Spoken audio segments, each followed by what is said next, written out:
राष्ट्र निर्माण सबका लक्ष्य होना चाहिए और अपने अपने हिस्से का काम सबको करना चाहिए। रामायण में गिलहरी से बड़ा उदाहरण और क्या होगा। जब श्री राम लंका पार करने के लिए समुद्र पर पुल बनवा रहे थे तो नल नील हजारों वानरों के साथ राम नाम का पत्थर बिछा रहे थे और वो गिलहरी अपनी क्षमता के हिसाब से छोटे छोटे कंकड़ उठाकर समुद्र में डाल रही थी ताकि सेतु जल्द से जल्द तैयार हो सके। साथियों, राष्ट्र निर्माण में गिलहरी से ही सही लेकिन एक अहम योगदान देश के उद्योगपतियों कारोबारियों का भी रहा है, लेकिन उन्हें हमेशा उतना श्रेय नहीं मिला जितना दिया जाना चाहिए। लेकिन इस मंच के माध्यम से आज हम एक ऐसे रियल हीरो को सम्मानित करेंगे जिनका सरिया देश के विकास की बुनियाद को और मजबूत बनाता है। अभिवादन कीजिए गैलेंट ग्रुप ऑफ कंपनीज के सीईओ मयंक अग्रवाल जी का और इनके साथ संवाद को आगे बढ़ाएंगे हमारे प्रिय अनु कपूर जी। जोरदार तालियों के साथ स्वागत कीजिए अनु कपूर जी और मयंक अग्रवाल जी का।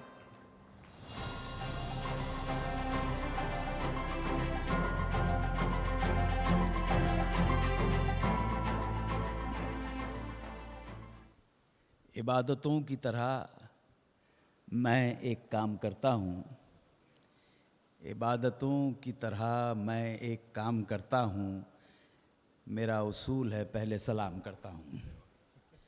तो सलाम उपलब्धियों से सराबोर गैलेंट ग्रुप के सीईओ श्री मयंक अग्रवाल साहब का, उनकी उपलब्धियों का, उनके श्रम का, उनके परिश्रम, उनके जीवन के बारे में जानेंगे आज के इस छोटे से सेशन में। और वो यहाँ पर हमारे साथ हैं, उनकी उपलब्धियों से, उनके जीवन से हम सीख सकें, प्रेरित हो सकें, यही हमारी प्रार्थना है। जोरदार तालियों के साथ स्वागत, अभिनंदन श्री मयंक अग्रवाल साहब का। मयंक जी, नमस्कार। गोरखपुर बचपन से ही शुरू करते हैं, फिर तो सरिये की बात भी इम्पोर्टेंट है, स्टील की बात भी इम्पोर्टेंट है, सभी इम्पोर्टेंट है, लेकिन वेयर यू आर बोर्न। सबसे पहले जी का बहुत बहुत धन्यवाद कि मुझे ये इस मौके को दिया, इस मंच पे जहाँ मैं अपनी बात कह सकूं और कोशिश करूंगा कि सरल रखूं, क्योंकि ना मैं कोई पॉलिटिशियन हूं ना कोई ओरेटर हूं, और साथ में इतने भारी भरकम डॉक्टर अनु कपूर जी को यहाँ बैठा दिया है जो कि अभी अभी डॉक्टरेट की डिग्री लेके लौटे हैं, ऐसा हम लोगों ने सुना सुबह। तो आपसे रिक्वेस्ट करूंगा कि अपने सवाल सरल रखिएगा, नहीं तो मैं फंस जाऊंगा। मयंक जी, बात करता हूं अपने, मेरे सवाल कुछ हैं ही नहीं विश्वास मानिएगा आप। अब मेरी संगत में बैठ के आप जितना रिलैक्स महसूस करेंगे, मैं आश्वासन देना चाहता हूं आपको। धन्यवाद। तो मैंने तो पहले ही सवाल पूछा था, बचपन गोरखपुर में, बचपन की बात और उसके बाद की जो जर्नी है। जी, गोरखपुर में पैदा हुआ मैं, मेरे फादर भी गोरखपुर को बिलोंग करते हैं, वहीं जन्मे, वही हमारी जन्मभूमि है, वही कर्म भूमि है। बचपन में फाइनेंशियल स्थितियां बहुत अच्छी नहीं थी घर की, तो हम लोगों ने बचपन में, मुझे याद है एक छोटा सा कमरा होता था 10 बाई 10 का, जिसमें मैं अपनी दोनों बहनों के और अपने माँ बाप के साथ रहता था। तो मेरे ग्रैंडफादर की डेथ काफ़ी अर्ली एज में हो गई, जब मैं काफ़ी छोटा था, और उस समय मेरे फादर कॉलेज कर रहे थे, सेकेंड ईयर में थे, बीकॉम, गोरखपुर में ही। तो उनको अपना कॉलेज लाइफ छोड़ करके व्यापार में आना पड़ा मजबूरन, और पहले के कुछ दशक काफ़ी कठिनाइयों में बीते फाइनेंशियली, जहाँ पे कई बार जो रोज़मर्रा की ज़रूरतें होती हैं उसको पूरा करने के लिए भी हम लोगों के पास संसाधन नहीं थे। तो ये पूरी लाइफ हिस्ट्री हमारी बचपन से जवानी तक आते आते कम से कम इस तरह की फाइनेंशियल स्टेटस हो गई थी कि एक आध स्मॉल स्केल इंडस्ट्रीज़ मेरे फादर रन कर रहे थे, और कोई फाइनेंशियल ऐसी कोई दिक्कत नहीं थी, एंड कह सकते हैं कि एक मीडियम स्केल का एक परिवार और एक फाइनेंशियल स्टेटस बन चुकी थी। 2005 में मैंने जब बिज़नेस ज्वाइन किया मेरे फादर का, तो 2005 से लेकर आज तक करीबन 20 साल हो गए मुझे भी उनके साथ काम करते हुए। और मैंने हमेशा अपने फादर को देखा कि वो 24 घंटे सातों दिन काम में ही व्यस्त रहते थे। काम ही उनकी पूजा थी, काम ही उनकी तपस्या थी। क्योंकि स्वाभाविक है, जिस तरह का बैकग्राउंड उन्होंने देखा था और जो परेशानियों को उन्होंने महसूस किया था, तो उनका एकमात्र लक्ष्य था मेहनत करना और अब फाइनेंशियल्स के साथ साथ, सिक्योरिटी के साथ साथ एक नाम कमाना। वो हमेशा उनका उद्देश्य बड़ा रहा। और महीनों महीनों बीत जाते थे जब मुझे मेरे पिताजी से मिलने का मौका मिलता था, क्योंकि व्यापार के चक्कर में, और पहले इतने संसाधन नहीं होते थे कि फ़्लाइटें हैं और दुनिया भर की व्यवस्थाएं हैं कि आप आज उड़ करके साउथ इंडिया पहुंच गए और कल वापस लौट आए अपना काम करके। तो उनके जब ट्रैवल होते थे तो 15-15 दिन, एक महीना घर से बाहर रहते थे। तो उस तरह की कठिनाइयों को हम लोगों ने देखा था और हम लोगों ने उस तरह का एनवायरनमेंट घर में देखा था जहाँ पे हार्डवर्क और परिश्रम के बिना कोई चीज़, कोई सक्सेस या कोई अचीवमेंट आपको नहीं मिल सकता। ये एक सोच मेरे पिताजी ने और मेरे परिवार ने हमेशा से इनकलकेट की थी। इसी सोच के साथ 2005 में जब मैंने अपना फैमिली बिजनेस ज्वाइन किया, तो मेरा भी टारगेट पॉइंट ये था कि भाई कुछ ऐसा अचीव करना है अपने दम पे कि लोग मेरे पिताजी को प्राउड फील हो। सिर्फ यह एकमात्र उद्देश्य था व्यापार में आने के समय का कि what ever I do, end of the day my father and the society should say that मैं अपने पिताजी के किए हुए पे नहीं पल रहा हूँ, लेकिन मैंने उसको आगे बढ़ाया है और मल्टीफोल्ड टाइम बढ़ाया है। इस उद्देश्य के साथ 2005 में मैंने ज्वाइन किया और 3-4 साल मैं अकेले गुजरात के रेगिस्तान में रहा और वहाँ मुझे एक अपॉर्चुनिटी मिली एक इंडस्ट्री लगाने की, जिसमें करीबन 2 से 3 साल तक 18 से 20 घंटे लगातार हमने एवरी डे काम किया वहाँ। और वो मेरा एक लर्निंग ग्राउंड था जिसने मुझे वो सब कुछ दिया, कॉन्फिडेंस, अपने काम के बारे में डिटेल्ड नॉलेज, और साथ में मेरे परिवार का सपोर्ट ने मुझे इंश्योर किया कि मैं सक्सेसफुल हो सकूं। मयंक जी, इनिशियल डेज की आपने बता दी, एक जनरल के मुश्किलात आई, मध्यम वर्गीय परिवार था, संघर्ष करके आगे बढ़े, लेकिन पिताजी के व्यापार को आगे बढ़ाने के लिए पूंजी जुटाना, उसमें मेहनत तो चाहिए, लेकिन मेहनत के साथ साथ दिमाग भी चाहिए और अपनी कंट्री के ऑफिसर्स से जूझने का एक आपसे वो आर्ट भी चाहिए। मैं चाहता हूँ अगर उसके बारे में थोड़ा सा हमारे दर्शकों को बताएं तो लाभ होगा दूसरे लोगों को। देखिए, आजकल के यूथ में एक मैं कहूँगा कि उनको ये समझना चाहिए कि कोई भी चीज़ आसान नहीं है अचीव करना। आपको उसमें जूझना पड़ेगा, लगे रहना पड़ेगा। बहुत बार ऐसे मौके आएंगे जब आप गिव अप कर देंगे, जब आपको लगेगा कि इस परेशानी का कोई उपाय नहीं है और अब बस यही है, this is the end of everything. But अगर आप ठाड़स रखें और कोशिश करें, तो मेरा ये मानना है कि और ये मैं बाय एक्सपीरियंस कह रहा हूँ कि मेरा ये मानना है कि हर परेशानी एक सॉल्यूशन साथ में लेके आती है। सवाल ये है कि भगवान आपको हर पोजीशन पे, हर पॉइंट पे टेस्ट करता रहता है, तो आपको उस टेस्ट में पास होना पड़ेगा। अगर आप गिव अप कर दोगे तो फिर आप आम आदमी की श्रेणी में आ जाओगे। देखिए, सक्सेसफुल होना अगर इतना आसान होता तो हर आदमी सक्सेसफुल होता। क्या बात है। तो सक्सेसफुल होने के लिए आपको जूझना पड़ेगा, आपको मेहनत करनी पड़ेगी, आपको ठाड़स रखना पड़ेगा, आपको हार नहीं माननी है, आपको हिम्मत से काम लेना है और आपको लगे रहना है। और जैसे कहते हैं कि हर अंधेरे टनल के उस पार रोशनी होती है, वैसे ही हर परेशानी का सॉल्यूशन पहले से डिफाइंड है। उस समय आने पे अगर आपकी इच्छा शक्ति जेन्युइन है, लगन जेन्युइन है, आप ऑनेस्टी के साथ काम कर रहे हैं, तो वही भगवान जो आपकी परीक्षा लेता है वही आपको रास्ते भी दिखाता है। ये आजकल के यूथ को समझना चाहिए और इस दिशा में उस डेडिकेशन के साथ कोशिश करनी चाहिए कि वो आगे बढ़ें। जैसे आजकल क्या है कि हर आदमी, जैसे अभी पंकज त्रिपाठी जी भी कह रहे थे, मैं सुन रहा था उनका, तो वो भी कह रहे थे कि एक बिहार से एक गार्ड का कोई बेटा था जो आया और उसने कहा कि साहब मैं 6 महीना बिहार में थिएटर किया है और मैं यहाँ पे फिल्म स्टार बनने आ गया हूँ। तो वो कह रहे थे कि मैंने 8 साल थिएटर करने के बाद मैं बॉम्बे शिफ्ट हुआ टू बिकम एन एक्टर। और ये उन्होंने एक शब्द यूज़ किया था कि छोटी गोली खा करके आप कोशिश करोगे कि सक्सेसफुल हो जाए तो चांसेस काफ़ी कम हो जाते हैं।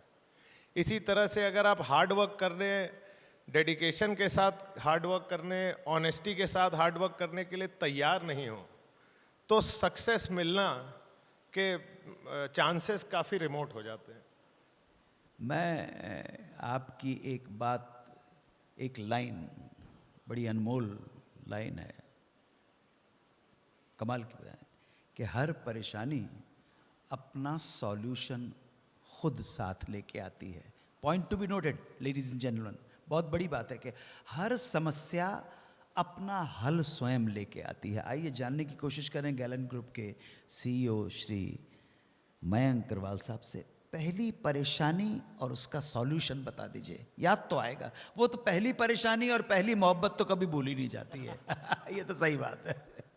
एक कॉलेज का पास आउट लड़का जब 2005 में अपने व्यापार में गया तो मुझे याद है कि मुझे कुछ एक 3-4 लाख रुपए का उस ज़माने में एक डिसीजन लेना था, जो मेरा पहला, एक आप कह सकते हो कि फाइनेंशियल डिसीजन था। एंड बीइंग एन इमैच्योर्ड पर्सन, आपके अंदर कॉन्फिडेंस नहीं होता है और आप कॉलेज लाइफ से आ रहे हैं जहां 10-20 हज़ार की पॉकेट मनी पे आप पल रहे थे। लाखों रुपए के डिसीजन तो आपने कभी लाइफ में सोचे तक नहीं थे। मुझे याद है वो डिसीजन लेने के लिए मैं बड़ा परेशान था, क्योंकि मैं नहीं चाहता था कि कोई डिसीजन गलत हो। मैंने अपने पिताजी को फ़ोन किया एंड मैं चाहता था कि उनसे उस परिस्थिति को डिस्कस करके उनसे सजेशन लूँ। मुझे याद है मुझे पिताजी ने ये कहा था कि भाई ऐसा है कि तुम मौके पे हो, तुम्हें जो ठीक लगे और जो तुम्हारा दिमाग कहे जी, वो तुम करो, और मुझे हर छोटी छोटी चीज़ों के लिए फ़ोन मत किया करो। और उन्होंने ये कह के फ़ोन काट दिया था। मुझे उस समय बड़ा गुस्सा आया, क्योंकि मुझे कोई एक्सपीरियंस नहीं और मेरा गार्जियन, मेरे फादर ये कह रहे हैं कि मुझसे मत पूछा करो और मेरे पास अभी टाइम नहीं, और उन्होंने फ़ोन काट दिया। लेकिन बहरहाल करता क्या ना, मरता क्या ना करता, वो जैसे भी मैंने डिसीजन लिया, और उस बात का अर्थ मुझे कई सालों बाद समझ में आया कि उन्होंने ऐसा क्यों किया था। क्योंकि जब उन्होंने मुझे अपने हाल पे छोड़ दिया, जब उन्होंने मुझे अपने हाल पे छोड़ दिया तो हर छोटा या बड़ा डिसीजन मुझे खुद लेना पड़ा। और मैंने लाइफ में ये सीखा कि ज़रूरी ये नहीं है कि आपके डिसीजन सही हैं या गलत हैं, ज़रूरी ये है कि आप डिसीजन ले रहे हैं। वाह वाह वाह। अगर आप 10 डिसीजन लेंगे तो स्वाभाविक है कि 8 सही होंगे, 2 गलत होंगे। लेकिन अगर आप डिसीजन ही नहीं लेंगे क्या बात है। तो वैसे भी कुछ नहीं होना है। सो इम्पॉर्टेंट ये है कि आप डिसीजन लें, जो आपके सामने परिस्थितियां हैं, जो आपका दिमाग सही कह रहा है, जिसमें आपको बिलीफ है, उस हिसाब से आप चीज़ों को इवेलुएट करते हुए डिसीजन लें, बिना इस टेंशन के कि ये डिसीजन सही होगा या गलत होगा। कभी आपने, आज आप इतने सक्सेसफुल हैं, आपके पीछे न जाने कितनी उपलब्धियां हैं, कभी पिताजी से पूछा कि उनके दिल पे क्या गुजर रही थी जब उन्होंने कहा ये डिसीजन के लिए मुझे बार बार फ़ोन मत करो? कभी पूछा पिताजी ने, कभी एक्सप्लेन किया? क्योंकि आज आप एक्सप्लेन कर रहे हैं, हो सकता है अपने बेटे को भी आप यही कहें, लेकिन पिताजी से कभी आपने पूछा है? देखिए, मैं इस इंटरव्यू की शुरुआत थोड़ा सा उस एंगल से करना चाहता हूँ, बाकी तो पूछेंगे ही। आपके 9,000 करोड़ का आप मालिक हो भाई, ऐसे थोड़े से ऐसी कोई बात नहीं भी है। मिल जाए तो बड़ा मजा आ जाए। लेकिन ये यहीं आप ताज्जुब करेंगे, हर सक्सेस स्टोरी जो है ना, उसमें जो स्ट्रगल का पार्ट है, स्ट्रगल के पार्ट के बाद फहराती हुई ध्वजा में ही मजा है। बिल्कुल बिल्कुल, इसलिए मैं पूछ रहा हूँ आपसे। नहीं, मेरे को बड़ा अच्छा लगता है। काफ़ी बार किसी तीसरे आदमी से सुनने को मिलता है कि मेरे पिताजी मेरे को काफ़ी अप्रिशिएट कर रहे थे कि सब कुछ मैंने संभाल लिया और अब वो काफ़ी रिलैक्स्ड हैं और काफ़ी उनके वर्किंग आवर्स कम हो गए हैं और उनको फ्यूचर की टेंशन नहीं है। तो जब कोई तीसरा आदमी आके ये बोलता है तो स्वाभाविक तौर पे मन में बड़ा संतोष होता है और बड़ी खुशी महसूस होती है। और मैंने अपने पिताजी से एक बार ऐसे ही जिक्र किया था कि जस्ट टू सी कि जो मैं सोच रहा हूँ वो सही है कि नहीं, कि मैंने पूछा था कि क्या आप इसीलिए मेरे चीज़ों में दखल नहीं देते थे कि मैं डिसीजन लूँ और मैं डिसीजन लेने योग्य बनूँ। तो उन्होंने मुस्कुरा करके बस उस बात को वहीं ख़त्म कर दिया था। बिल्कुल समझ में आ गया था। Very good, very very good. Pankaj ji, ये मयंक जी, ये जो आपका ग्रुप वहाँ से चल के 9,000 करोड़ तक पहुँचा, देखिए 9,000 करोड़ की संपत्ति का मालिक होना मजाक बात नहीं है। तो तरक्की है तो बहुत बड़ी प्रगति है, उन्नति है। ये तो उन्नति आपके जैसे लोगों की है जो स्क्रैच से शुरू होकर पहुंचे हैं। उसके बारे में बताइए, ये अचीव कैसे किया? सोच के बैठे थे? देखिए पिताजी ने डिसीजन लेने की क्षमता तो आपको प्रदान कर दी, अब आपके क्या निर्णय थे? अब आप उन निर्णयों के बारे में जानना चाहते हैं कि आज कंपनी गैलेंट ग्रुप जो है 9,000 करोड़ की है। उसके बाद में एक बहुत इम्पॉर्टेंट, माननीय महानुभाव, नमस्ते, जोरदार तालियां हमारे चेयरमैन साहब के लिए, जोरदार तालियां सुभाष चंद्रा साहब के लिए।